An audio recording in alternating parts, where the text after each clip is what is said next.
Ladies and gentlemen, this is Nate Crespi, your host for today and forever, and welcome back to another episode of the Lawyers in the Making podcast, where it is my job to focus on the unique journeys to the law and law school of professionals in the legal field and law students. But let's talk about what we're doing today, because today we have another spectacular guest.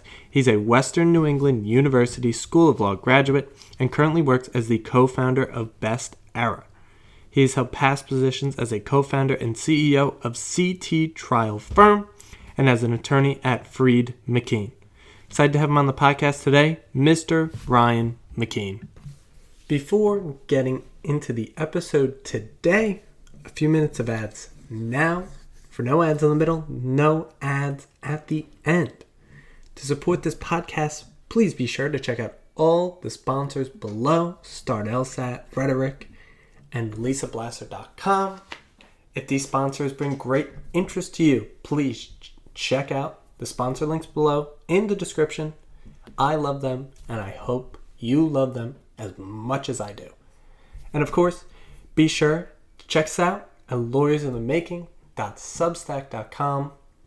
One word, lawyersinthemaking.substack.com. Start LSAT, started by former guest Alden Spratt, 21-year-old superstar and now an official sponsor of the Lawyers in the Making podcast. Start LSAT was built on breaking down barriers, allowing anyone access to high-quality LSAT prep. After receiving a 180 perfect score on his LSAT, yes, 180, Alden began building Start LSAT. Start LSAT includes 51 video modules, 400 official LSAT questions, study tips and tricks, and the techniques that took Alden to achieve that 180 perfect score. All for the low price of $110. Yes, that's right, $110.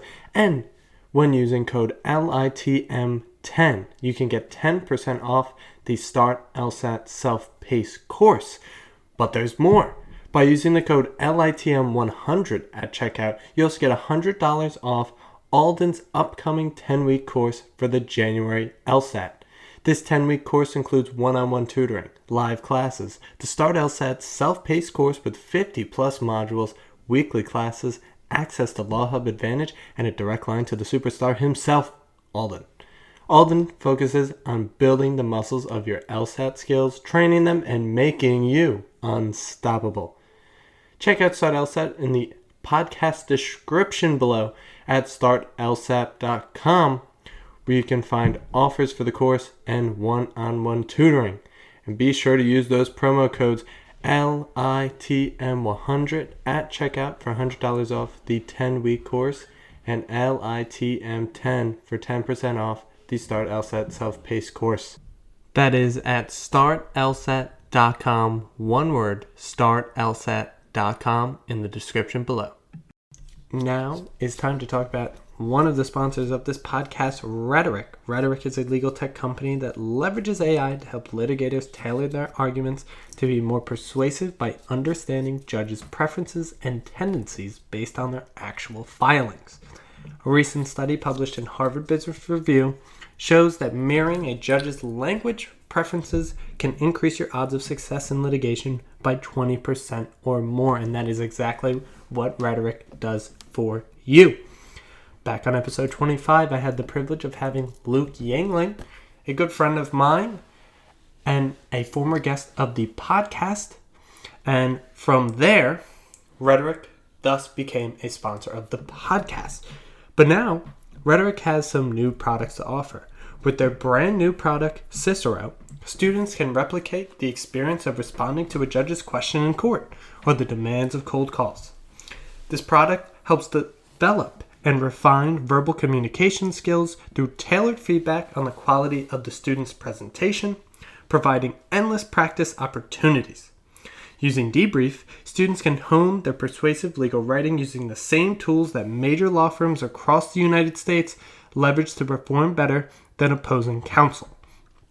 Students can learn to write with flair and command of writers at the top firms using Debrief's analytics and drafting tools. Not only can Rhetoric upgrade and enhance your writing skills, but can now also help law students excel in the classroom and the courtroom while alleviating the stress of cold calls and performance demands. If you're interested in a demo, let them know you heard it here first, here from Nate. And to support this podcast, check out Rhetoric in the description below at userhetoric.com. One word, userhetoric.com. Law students, are you feeling overwhelmed, stressed, or short on time in law school? Maybe you just want someone to show you a step-by-step framework to master the topics you're learning in your classes. I know the pressure you're under, and I've got the perfect solution for you. My course, The Law School Operating System, is proven to help you conquer law school with confidence and ease. Created by Lisa Blasser, a former guest on the podcast and founder of the Law School Success Institute, this course breaks down every subject into manageable main topics that you run through a comprehensive study system to thoroughly prepare you for class and final exams. No more feeling like you need to know everything all at once in the beginning. But that's not all, Nate. The Law School Operating System also teaches you how to schedule your studying and time effectively. For every topic, you'll know which study step you're on and when you'll complete it every week of your semester. No more mad dash cram sessions, more time with your loved ones. And with my system, you'll walk into your exams knowing you've given 100% of yourself, that there's nothing more you could have done to succeed, and there's no better confidence than that. Lisa breaks it down like this: one class, one list of main topics, and one system to master each topic. With recorded and live sessions for students available on her website and partnerships with law schools nationwide, the Law School Operating System is here to help you thrive from day one to the final exam. Ready to take control of your law school journey and operate at your full potential in law school? Visit www.lisablasser.com today and enroll in the Law School Operating System. Be sure to use code LSOSNATE10 at checkout for 10% off the recorded course. That is code LSOSNATE10 at checkout. Humans of the Galaxy, your host for today and forever, Nate Crespo, and here is my conversation with Ryan McKeen.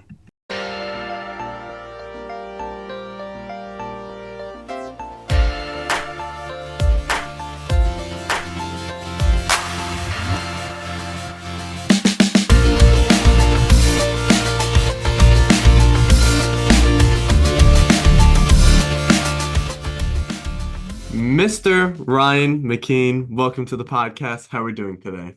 Mr. Nate Crespo, I am so excited to be here today on this beautiful fall morning. Oh, I agree. No one's ever called me Mr. Nate Crespo, so I could mark that off my bucket list, but I am very excited to have you here today. Ryan, it is a beautiful fall day. I was just outside a couple minutes ago, and it felt great out there. But Ryan, before getting started, can you tell the audience a little bit about yourself? Yeah, I am Ryan McKeen. I am many things, some of which are probably of interest to your audience. I'm an attorney. I have practiced law for 19 years now. I have a very super small personal injury firm called McKeen Law that we have 5 cases. I spend most of my time as a consultant and educator in the legal space at my consulting company, Best Era LLC. And I am a law professor, an adjunct law professor at University of Connecticut School of Law, teaching law students about legal entrepreneurship, which I love.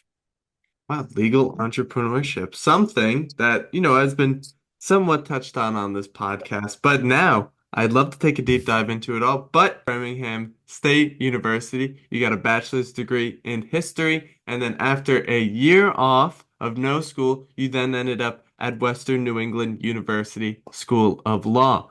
Now, Ryan, simply put, why'd you go to law school? Law school because really I decided I wanted to help people. I went to college to become a history teacher. That's what I thought that I wanted to do. I became involved in student government. I started meeting lawyers and understanding the role in which law played in helping people or shaping people's lives. And I wanted to make a difference with my education. And it felt like law school was a natural extension to do that. I was not my hands aren't skilled enough to be a surgeon. I'm awfully uncoordinated, so law it was. Yeah, I'd have to agree with the uncoordinated part. I certainly cannot be a surgeon. I could never be a doctor. I could never be a nurse. I could never be a mechanic. I have no idea what I'm doing. But it's such a wonderful thing. Your desire to help people, getting involved on campus and college is definitely one of those moments, especially myself, that I felt like further down the line, like law school would be something that can help me further do something like that when I'm getting involved, such as like that. Now, we go to Western New England University School of Law. We love talking about the first year. Some people hate it, some people love it. How is it for you, Ryan? I love my first year. Look, it's law school is about it's really about learning a language. So it's best, I think, to think of it as like you're learning Spanish or something, because a lot of law and a lot of law school is language, and law school is really rigorous in the way that it teaches that language. So what I enjoyed about law school was it was very challenging, the Socratic method, reading case law, trying to figure things out. Law school was also very competitive in the sense that there was only one final exam, basically, that determined your whole grade. You may have had a midterm that may have been 20% or so, or 10%, but really the whole year rested on one final exam. And I like challenges. So law school was a lot of fun. I really was fortunate to be grouped with a wonderful group of human beings in my first year class, many of which are still friends. And that's really pretty exciting. Absolutely, absolutely. I mean, first I have to say that typically, I've gotten mixed answers on here. I'd say it's overwhelmingly negative for the first year of law school, but now I got that positive feedback from the first year of law school. Well, I mean, for me, look, I was the first person in my family to go to college, and what an exciting gift and opportunity to be able to be in law school and to be able to dedicate 3 years of my life to being in law school. Like I loved that. Law school really. One of my professors had said, "Look, undergraduate takes and opens up your mind, right? Law school, like." Rips open your mind. Instead of there being two different possibilities, you deal with processing 64 different responsibilities. So, in handling all these responsibilities, because it's big responsibilities, you got one test at the end of the semester, everything is based upon that one test. What are some ways that you kept your head above the water, you did what you had to do, and became successful? What ways did you do that in law school? I mean, I think it was a combination of many things. One of which was I treated law school like a job. So I went to every class, I did every reading assignment, I worked as hard as I could to learn the concepts. And the other thing was like leaning into enjoying my classmates and my peers. And I remember very fondly, like we would have like a Thursday night dinner group because we would have a Thursday night dinner group. Because we didn't have classes on Fridays, and things like that were just completely wonderful. And it was a fun time. Um, so I think it's like friends having interest outside of law, and treating it like a job was the sort of secret. So, going forward in your law school career, you also had some internships on the way to the end of law school. You were a legal intern at the Connecticut Attorney General's office, and you're also a law clerk at Stanger and Arnold. I'm so sorry to the people who own those firms. I'm terrible with names. I try my very best. But you had those two internships, and you also were a legal intern at the Connecticut State's Attorney's Office. Now, through also I saw that you also throughout your law school career also worked at Enterprise Rent-A-Car, which is very, very exciting. I love that place for Yes. they do great things. My my friend who actually came for the conference that I attended this week, he also rented a car from Enterprise Rent-A-Car, so that made me think of that. But through those three internships, what we love talking about on this podcast is the significance of knowing what you want to do with the law, of course, in terms of specialization, but knowing also what you don't want to do with the law. So, through those three experiences, did it help you sort of narrow down your options, figure out what you want to do? Yeah, I mean, when I worked at the Attorney General's office, I like the state of Connecticut was my client, which is like a faceless client. Like it wasn't an individual. When I worked at Stanger and Arnold, I was doing personal injury work, and we were working with real clients, real people. Not that there aren't people behind the state, there certainly are, but these are people who I could relate to, people who were mechanics or people who were teachers, who had real problems that we were trying to help, or small business people. So I really enjoyed the idea that I would use my law license to help individuals and not corporations or large government entities. Yeah, and that also focused on something that I love talking about as well. I love talking about a lot of things on this podcast, clearly. But another thing that I love talking about as well is you go throughout law school, you're doing all these briefs, you're doing all this legal writing, you're doing these oral arguments, you're sort of figuring out the language. It's very new to you. But within these cases, there are real people behind them. There are people that were affected. There are people that went through things. There are people that suffered through things, and it's sort of the human aspect of law. Sometimes, perhaps, I've never been to law school, but from the outside, it seems like you're reading all this stuff, and it's just sort of words on a paper, and it's not really any human emotion within it. But through your experience, especially doing personal injury firm, did you see a lot of that human aspect of the law be revealed to you throughout your experience? Oh yeah. Look, there are a good majority of cases where somebody is hurt and they've just had their life disrupted. And I'm not minimizing that, losing the car or having medical bills or being in pain, having to come out of pocket for things. Like that is all like really, really upsetting. And it feels good to help those people who are going through that. But there are times where you get a call and a mother has lost a daughter. um I got a call one time where I represented a man who had been wrongfully convicted and served 10 years, um to help him. So meeting with him in jail was very, very powerful. A call from a man who was working in a warehouse and had been paralyzed through no fault of his own. So there are these moments where it's if you are passionate about it, it is the opportunity to do and sort of realize your purpose that is incredibly rewarding to me. Like that was incredibly rewarding. So, moving forward in your career in 2005, you joined Keon, Throve, Teller, and Nagel. Nagel, great last name, a great philosopher as well. What it feels like to be a bat. I love that article very much. He does a great job there, and I don't know how it feels to be a bat. But you were attorney there for 7 years there from 2005 to 2012. So, can you talk about that experience? How was it? It was fantastic. I mean, I learned how to practice law and I got to do exactly what I wanted to do, which was represent people, people with everyday problems. Sometimes the problems were they were in a car accident. Sometimes they were going through a divorce. Sometimes they were a landlord and they had a tenant who wasn't paying rent. Sometimes they were dying and needed a will. So all of these sorts of problems. I mean, sometimes they would go to the bathroom in the wrong place and get arrested.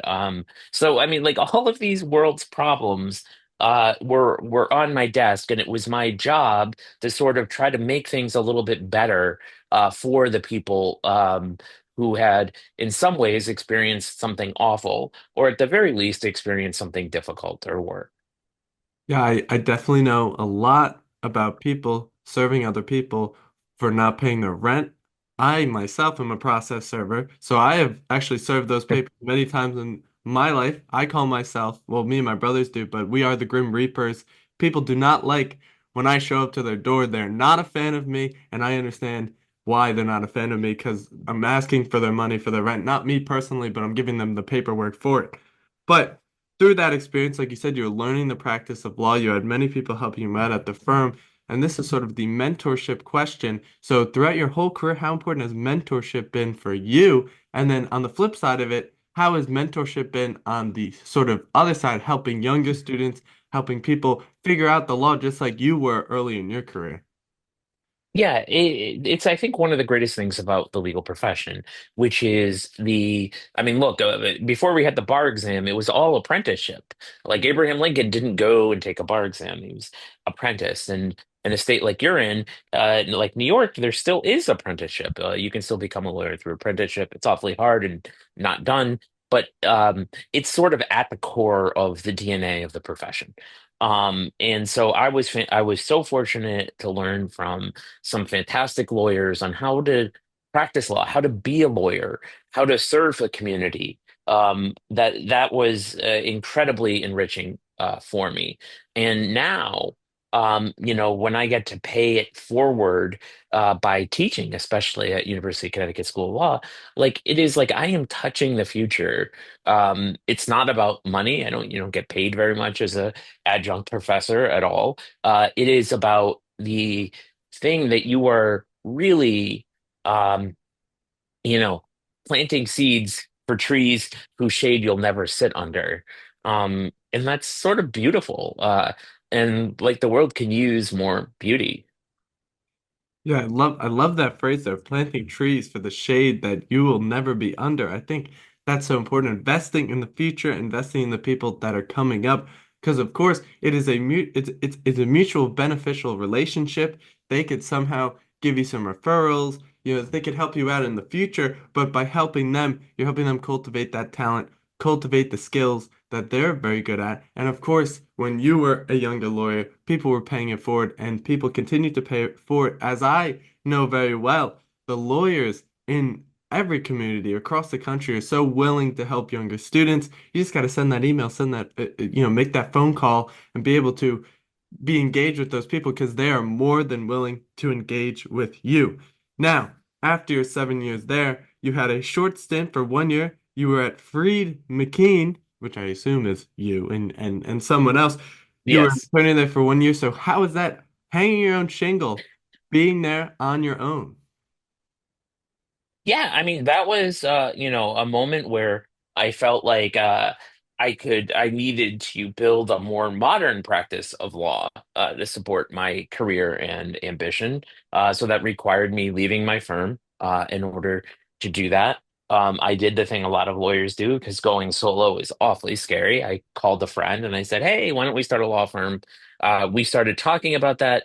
Um, decided to start a law firm against probably all good sense. But I think when you're an entrepreneur, like that's what you do. You take some risk, right?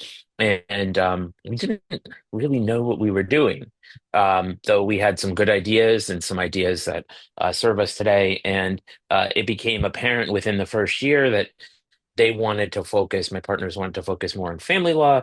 I wanted to focus more on personal injury, and there was a real disagreement, a misalignment as to sort of like what we all wanted. And so we decided to part ways. That was hard, difficult, all of those things. But I'm grateful for them.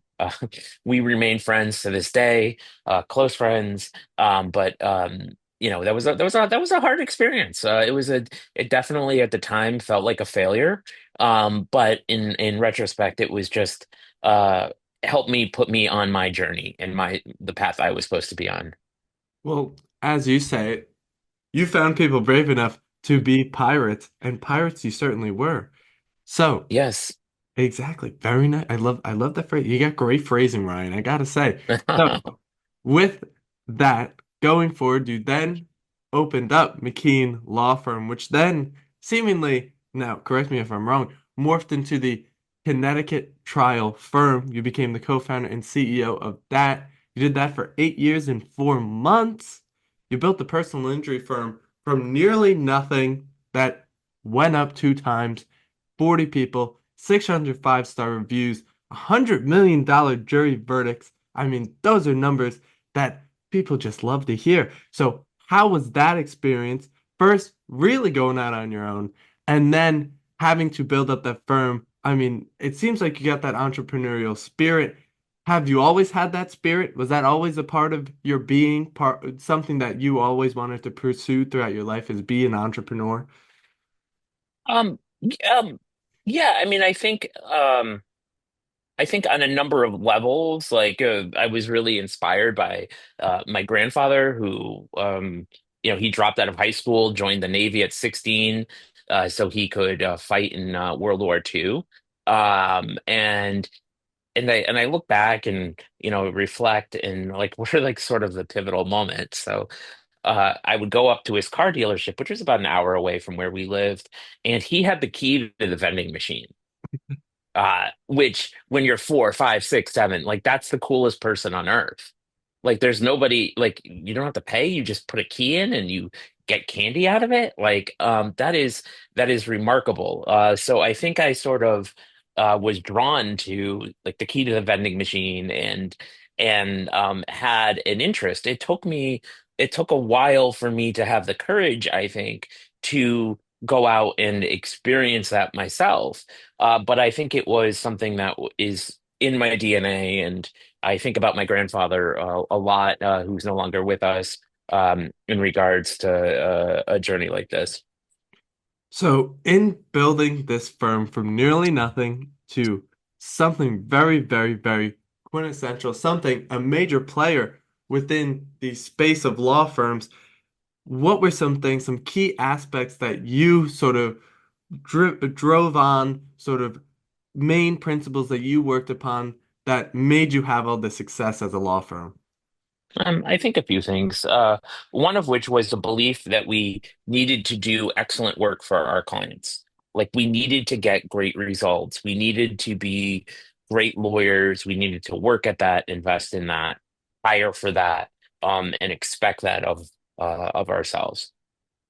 The second belief was really we needed to build a great business to support the delivery of the legal services, because you could be a great lawyer, but if you can't manage cash flow and you can't generate new clients, like you can sink your whole practice.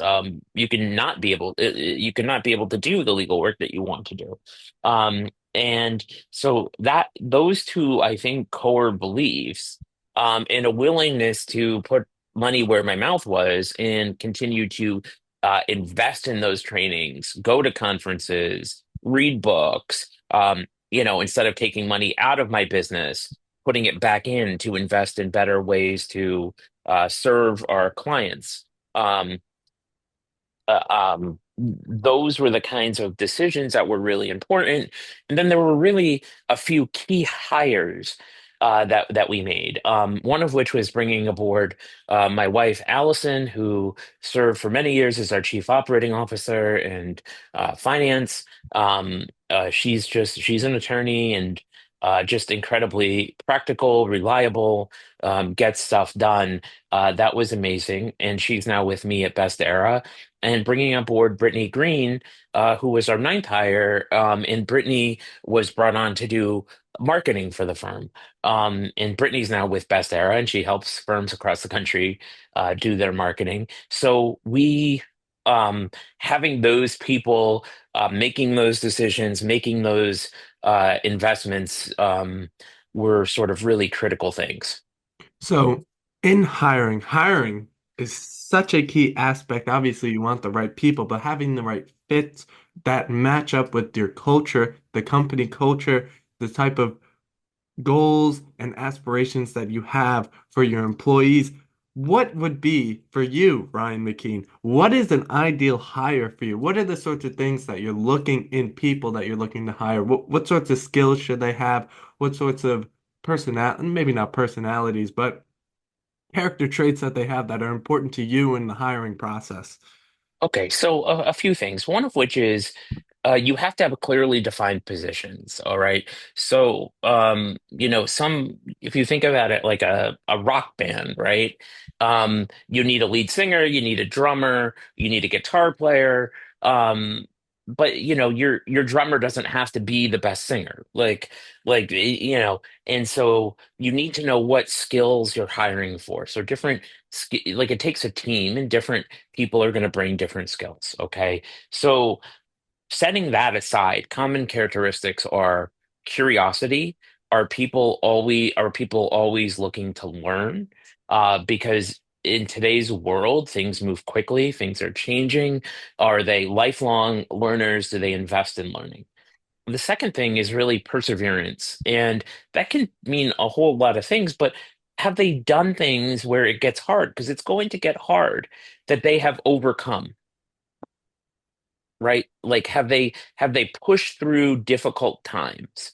How do they respond? Are they tested in those ways? Because there are going to be days, years, months that are just hard. This is a hard profession.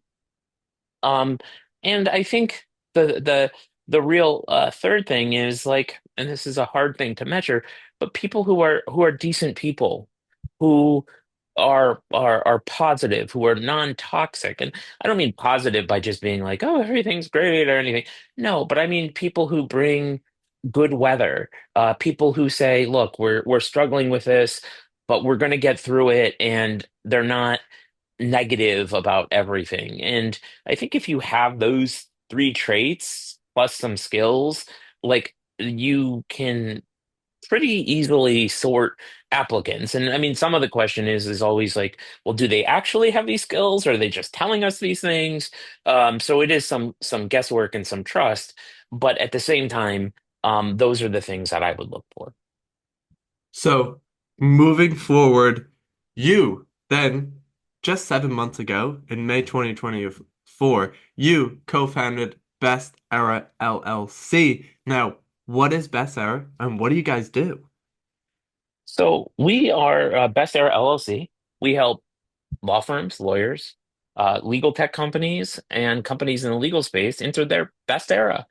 We help them get better. So we are a company that works with educational products, like we're building courses and books and a whole host of things to help people at scale. And we also do consulting, where people hire us to help take them from where they are to where they want to be. And that can mean different things for different people and different firms.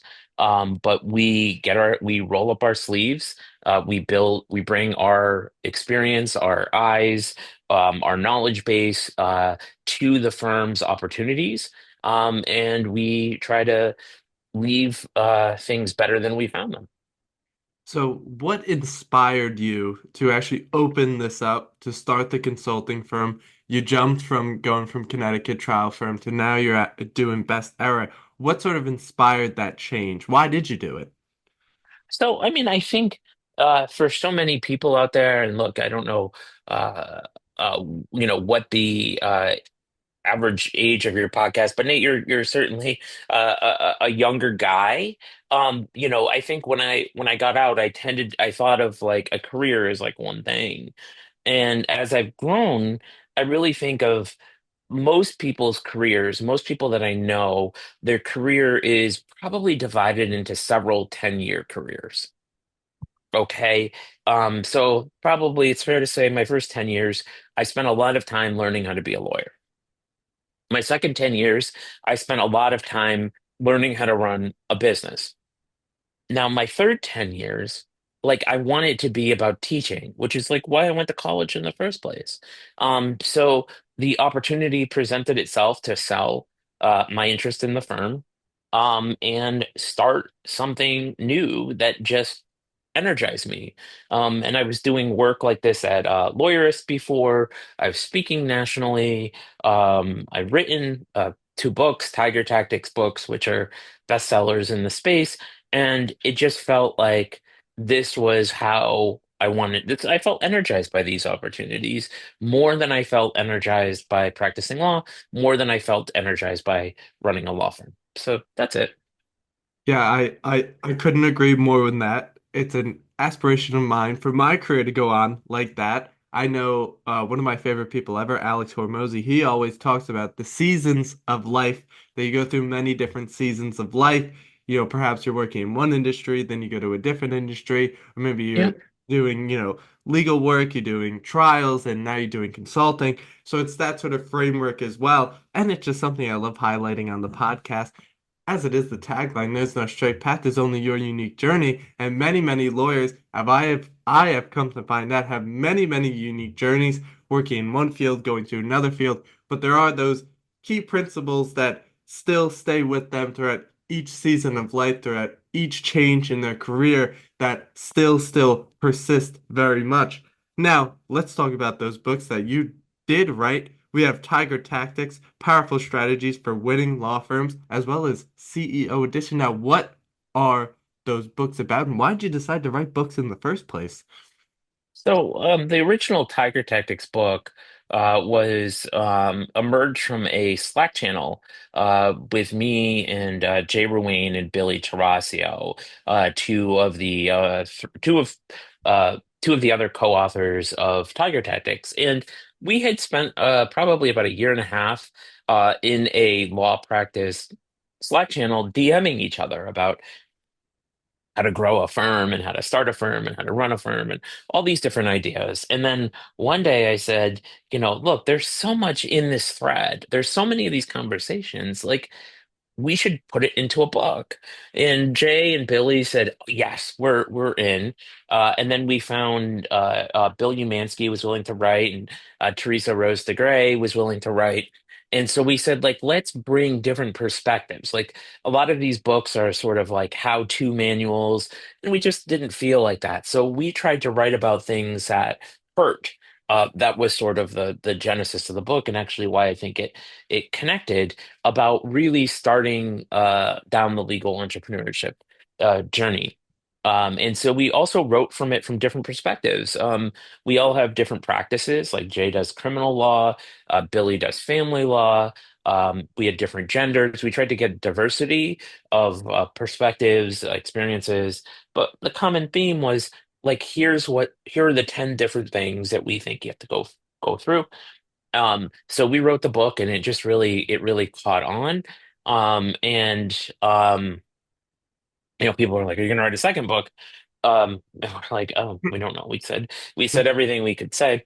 But over the ensuing 5 years, since we had written that book, all of our firms, and all of us had grown. And so it really became uh, like the follow-up story, which was we went from young, scrappy, and hungry to established. And how did we do that? And what lessons did we learn? And at that point, like, we had enough brand recognition that we were able to recruit other fantastic lawyers from around the country, very diverse group, women. I mean, just we tried to be very inclusive because really trying to share different perspectives on this. And so we wrote CEO Edition, which was for lawyers or law firm owners who are really looking to scale and grow their business. So, first, I'd say for anyone listening, those books will be in the description below. So be sure to check out Ryan's books down below. Very important. And of course, they are effective and work very well because Ryan, very successful himself. But I want to talk about you being an adjunct professor at the University of Connecticut School of Law. You are teaching legal entrepreneurship class, which I've never heard of before. So can you explain what exactly you teach in legal entrepreneurship? I'm very interested in this. So, one of these things is always like, you hear, like, they didn't teach you this in law school. And my friend Charlie Mann has a podcast called "They Don't Teach You This in Law School," and I joke with Charlie, and I say, like, my life mission at this point is to cause you to put an asterisk on your podcast. Because I want to teach that in law school. The things about how you get clients, how you manage money, how you build a team, how you hire, how you fire, how you build the culture, what kind of technology is necessary, where to look for different things, what kind of insurances. So all of these, like, really super important things that lawyers across the country struggle with. Uh, and so I would write a lot on LinkedIn about this stuff. And the dean of UConn Law School, Ebony Nelson, who Dean Nelson is just a fantastic human being, and I think a visionary in the legal academic space. And she said, Ryan, would you be interested in teaching this here? And I said, absolutely. So that's how that class got started. I'm really grateful to the administration at University of Connecticut School of Law because they have been nothing but supportive in allowing me to teach in a way that I think connects with the students and will ultimately give them skills that will help them build healthier law firms if that's what they choose to do, or at the very least, help them understand the business of law while they're working in law firms. Yeah, I think that's such an important class to have in a law school setting because like I found out from many attorneys, many lawyers, is that the business aspect of the law is not exactly taught within law school. People aren't really aware of it. They become partners later on and they're like, I have to build a book of business. I don't even know how to do that. So those are important skills that you're cultivating. Now, what skills are you looking to cultivate within your students that you are teaching? What are some examples of skills you're trying to cultivate for them? Really, what I hope is that, and I've tried to get them inspired by exposing them to different entrepreneurs in the space. Aaron Levine from Hello Divorce, who was a lawyer. Ryan Anderson, the CEO of Fileline, is coming in person next week to talk to them and teach legal technology, which is, I mean, my gosh, that I can't think of anything better than that for them. But try to get them to open their mind and see possibility and believe in themselves. And then have enough of the tools and background to be able to execute on that vision that they have for themselves. Or at the very least, when they're in their firms, they're helping their firms run better. They're making contributions. They're understanding the financial realities of things. So those are sorts of the objectives of the course. So, something you talk about having a vision, having that long-term vision. I mean, you've had multiple visions throughout your career. You've wanted something, you got it done. So, how important is having that vision for pretty much anyone out there, even outside of the legal space, outside of the legal industry? It's so important to have that long-term vision, know what you're working towards, but I'll let you talk about it. How important is vision? It's critical. When we wrote a book, this is one you should definitely do because it's super small, called The Way from Best Era. We write about vision, and a lot of you're into Hormozy, and that's great. But a lot of that, like a lot of lawyers, like they're not Hormozy. Okay. So we talk about vision in terms of a destination. Like, where do you want to be in 5 years? What do you want your life to look like? Um, and we start then once we have clarity on that, we can start working backwards, right? And like it's okay that that changes. You may say like, look, hey, in 5 years, I really want to be living in Los Angeles. Cool, right? You may get to Los Angeles, you may spend 5 years and go, you know what? The traffic's bad, earthquakes aren't for me, and I really like the cold of the Minnesota wilderness, and I'm gonna go and live in outside of Duluth or something, right? But it's important to be intentional, because if so many times in life, what the problems in firms are, they're not being intentional about where they want to go, what they want. They're not taking the break to ask themselves those questions and they're just reacting and they're just keep doing what they're doing and they deal with frustrations of it as a result. Yeah, I mean, I love the point that you make there that, you travel out to LA, you go for t 5 years, you're like, hey, maybe this isn't for me. It's just so important to go out and try those things, have that vision, execute on the vision, and maybe it's not for you. Maybe you find out, okay, maybe I want to do something else.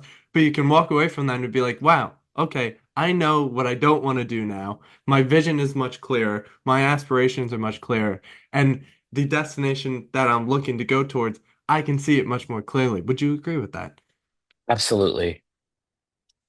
So, moving forward now, you commit very much to sort of this innovative approach. You seem to be very tech forward. And how important is that, especially with the emerging legal tech industry that's going on right now, it is crazy. There's something new coming out, not even every week, every single day. It seems like every single hour. So how important for people out there to hear about this innovative approach? How important is it to be on the cutting edge?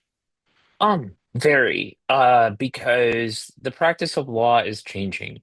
Life is changing. Consumer expectations are changing. And sort of like one of the big things is that like things are changing really, really, really fast. And I don't know that our brains or our models are even able to keep up with like the space of change. But I don't know that you need to be so much on the cutting edge. But I do think because, like, look, the cutting edge, there are technologies that are being used today that will be obsolete or will not take off for various reasons. There'll be new technologies that come along, but it's the kind of thing where it's like, um, are you doing some of the basics right? Like, do you have a case management system? Do you have data to report on? Do you have forms that are easy to create from fillable fields? Do you store your data in a way that makes it very searchable? Are you overlaying AI in some which way to help automate that process or understand things? Like, these are the kinds of things that you should be doing at a baseline level. And look, there's always going to be like some new shiny thing. I'm not so worried about that. But you have to embrace. I look at this and I think like, my grandkids are going to wonder like, wait a minute. So people actually walked around with little phones in their pockets, like square tablets. Like that's not going to be their world. It's something else will take that space. Um, so it's really important that you're at least aware, and it's important that you're willing to change, and it's important that you're doing, I think, the fundamentals of technology correctly. And this represents a great and amazing segue into the last five questions here. The last five questions, Ryan. The first of the five questions is something exactly we're talking about, the innovative nature of the field of law, the innovative nature that's going on within the legal tech industry. So this is the tech stack question. I'm tripping over my words. The tech stack question per se. What does your tech stack look like? Either just professionally for your business, either personally, what are some applications, either it be software, it be AI, something like that. What does your tech stack look like and what recommendations do you have for people out there? For law firms, I really love FileVine products. So for CRM, Lead Docket, for signatures, VineSign, FileVine for case management. They have an integration with Domo called Periscope for data visualization and data analytics, and FileVine document assembly. I think that is a very nice suite of products. I think that they're a very smart legal tech company. But I mean, otherwise, like there's so much consumer available technology that's great. I mean, like Google Workspace is very robust. Even Microsoft, I'm not a Microsoft fan, but Office 365 is also very robust.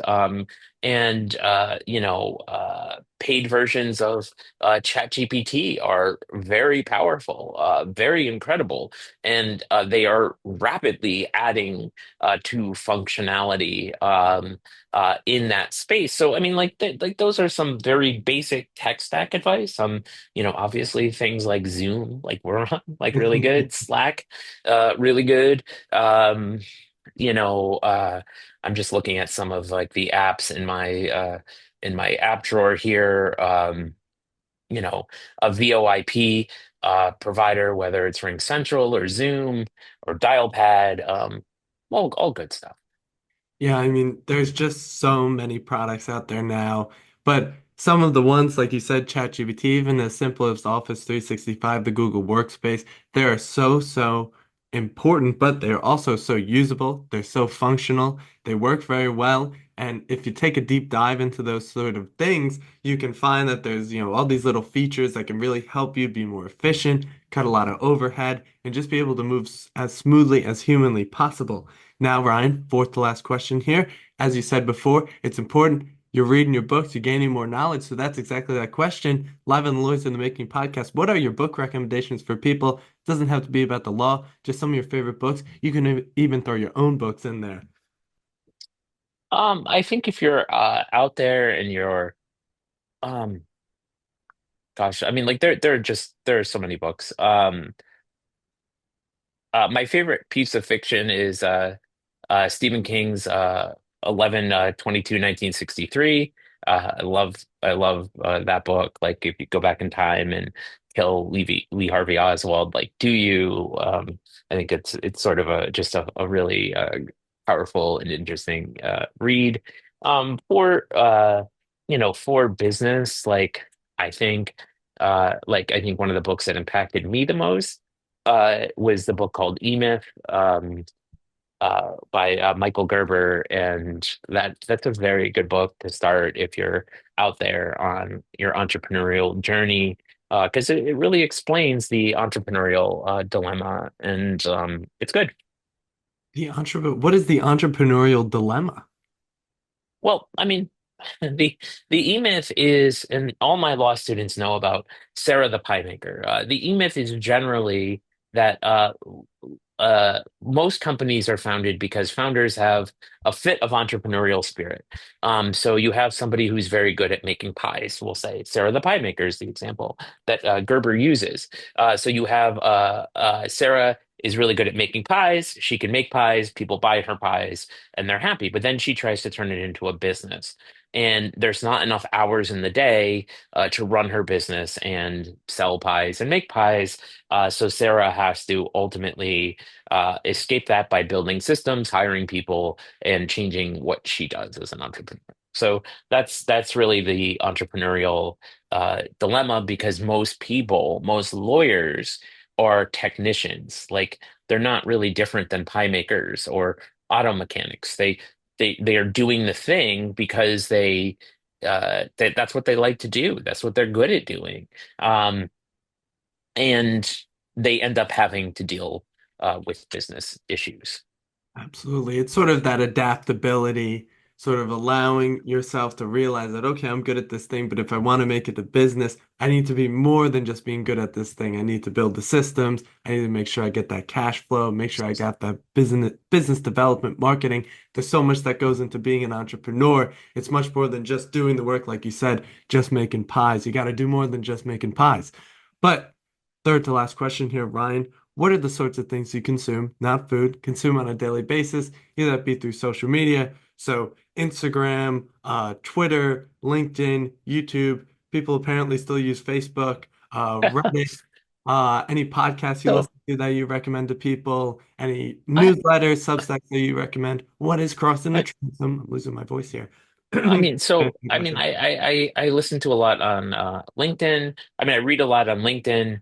I try to limit my consumption of things. I mean, I'm not going to start naming podcasts because there are so many great podcasts out there, and especially in the legal space where I consume it, and there are many of them. Find the ones that resonate with you. Um, and I because if I start naming hosts, I'm going to forget people, and I just don't want to do that. But I mean, basically, my news consumption, I LinkedIn, definitely listen to podcasts. I try to work in listening to music, just something to take my brain off of it. Apple News, New York Times. It's not a super hefty diet of things here. Now, music. I love music. What types of music are you listening to, Ryan, if I may ask? Um, I really love 90s hip hop. So you will often find me listening to Wu-Tang Clan, Tupac, Notorious B.I.G. So that's sort of a definite sweet spot for me. I also love like I love new music. I love a lot of the new artists that are out there and just making some really great music. I love Pearl Jam. I don't know. It's just like whatever I'm sort of in the mood for, right? Like I could be listening to Neil Young. I could be listening to Wu-Tang Clan. I could be listening to Taylor Swift. Like anything out there that I think is inspiring or excellent or makes me feel or see something maybe differently than I have. It's a nice diet of diversified Yeah. music. I agree with that very much. I love my 90s hip hop, even though I wasn't there for it exactly, but I do enjoy it. Notorious B.I.G. is one of my favorite artists I've ever listened to. He just makes fantastic music. It was all a dream, of course. But second to last question here, Ryan. You're at your consulting firm. You're doing that. You're an adjunct professor. You're doing that. But what is an ideal Friday night and Sunday morning look for Ryan?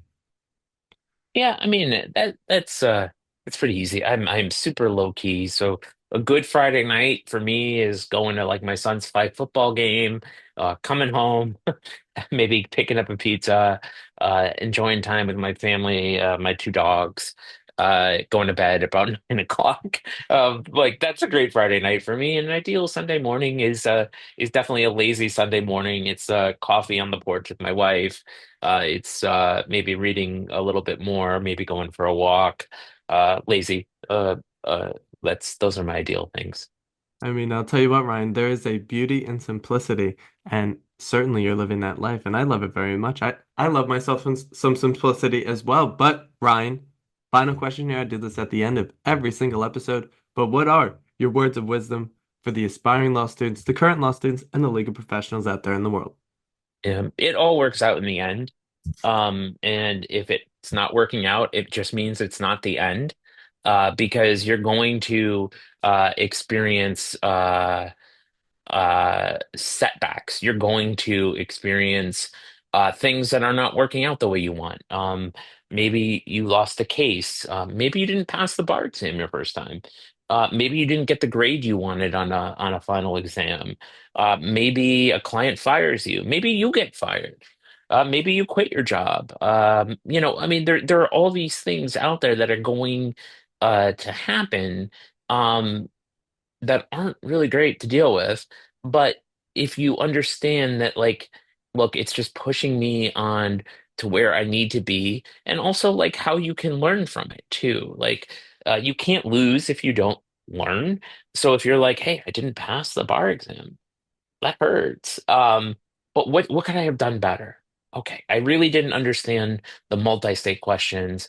I'm going to focus a ton on how to do multi-state questions, and I'm going to take the exam in another 5 months, and I'm going to pass it, right? So, like, those are like the things that Ben Franklin, things that hurt instruct. If and my caveat is if you let them. Of course, beautifully said. I love myself some Benjamin Franklin. That's one of my favorite books is his autobiography. But Ryan, that is the podcast. That is the episode. So thank you so much for coming on here, spreading your wisdom, spreading your experiences. And for everyone out there, first, be sure to check out all of Ryan's content below. Those books, they're wonderful books. I suggest you go out and buy them. And for everyone out there listening, be sure to check us out, lawyersinthemaking.substack.com, lawyers in the making, one word, substack.com. And I will see you all in the next one.